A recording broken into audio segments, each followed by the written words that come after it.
Luísa, Bolsonaro foi o personagem principal daquela carta, a gente lembra, que anunciava o tarifaço contra o Brasil. Os ministros também do STF, o STF em si, o trabalho da Suprema Corte. E agora, segundo o governo brasileiro, o ex-presidente nem foi tema dessa conversa, mais uma vez, né, depois da conversa por telefone, por videoconferência entre o presidente Donald Trump e Lula. A gente pode falar em mudança dessa dinâmica, dessa relação entre os dois? Bem-vinda. Oi, Ju, bom dia. Prazer estar aqui com você hoje. Bom dia a todos que estão conosco. Ju, a gente já vinha falando aqui ao longo das últimas semanas sobre uma avaliação ali entre ministros do STF de que, de fato, aquela atuação do Supremo que foi alegada por Trump na carta que enviou a Lula lá no início de julho, anunciando ali as razões para o tarifaço, essa atuação do Supremo acabou se tornando, para Trump, na avaliação desses ministros, um problema menor diante dos problemas, de fato, comerciais e econômicos em razão dessa tarifa que foi aplicada ao Brasil. Então, isso já vinha sendo construído desde os primeiros gestos amigáveis, digamos, de Trump na Assembleia Geral da ONU. Por exemplo, quando abriu ali o caminho para articular essa reunião que acabou, de fato, acontecendo hoje pela manhã. Então, hoje, a percepção é de que existe uma porta aberta, existe uma margem para uma revogação das sanções que foram aplicadas a ministros do Supremo e que dizem respeito não só à Lei Magnitsky, que foi aplicada ao ministro Alexandre de Moraes e à sua esposa, mas também a suspensão de vistos, de ministros da Corte, de alguns de seus familiares e também de ministros aqui do próprio governo federal. Então, se entende que esse é um primeiro passo para que essas sanções possam ser revistas, possam cair, e que isso possa acontecer a partir dessa abertura das negociações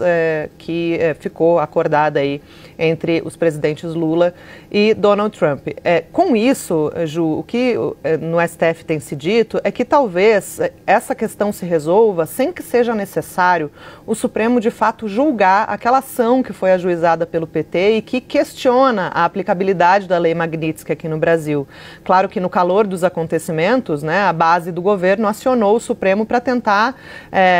impedir que essa lei tivesse efeitos aqui em relação às autoridades brasileiras. O ministro Cristiano Zanin adotou a prudência, ele foi sorteado relator, mas adotou uma prudência nesse caso, não levou nada assodadamente ali a julgamento, pediu informações, por exemplo, para a Procuradoria-Geral da República e a PGR ainda não respondeu, não tem um prazo específico para isso. Então, a ação ficou meio de stand-by e isso veio a calhar porque o Supremo entende que levar isso a julgamento,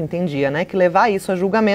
seria, talvez, escalar essa crise, levando em conta que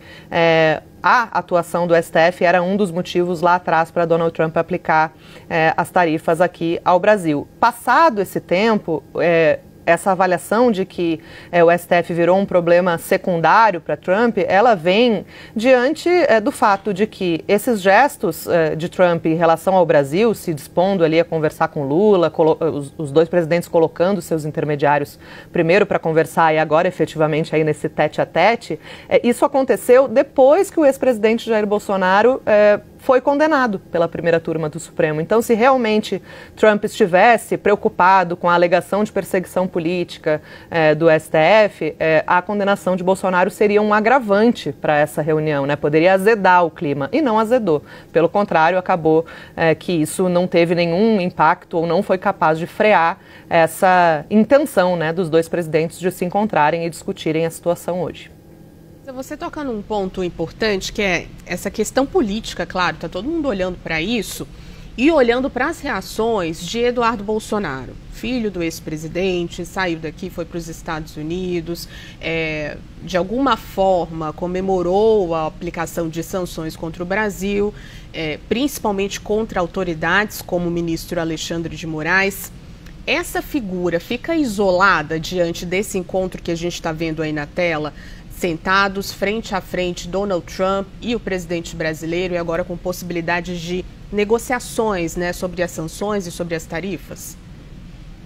mais do que essas imagens que a gente vê agora na tela, né, Ju, a própria foto oficial do encontro, com os dois presidentes sorrindo, ela demonstra ali pelo menos uma boa vontade aparente, né, dos dois chefes de Estado para tentar chegar a essa solução. E a percepção é de que isso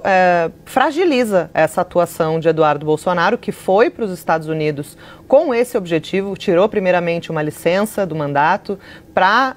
declaradamente tentar alertar, né, o governo norte-americano sobre o que ele considera serem decisões abusivas ou perseguições por parte do STF. Eduardo Bolsonaro teve ali esse período de licença, depois acabou esse período e mesmo assim ele seguiu nos Estados Unidos, segue nos Estados Unidos e fazendo essa dobradinha com o blogueiro Paulo Figueiredo para tentar de alguma maneira ampliar, né, esse quadro de sanções.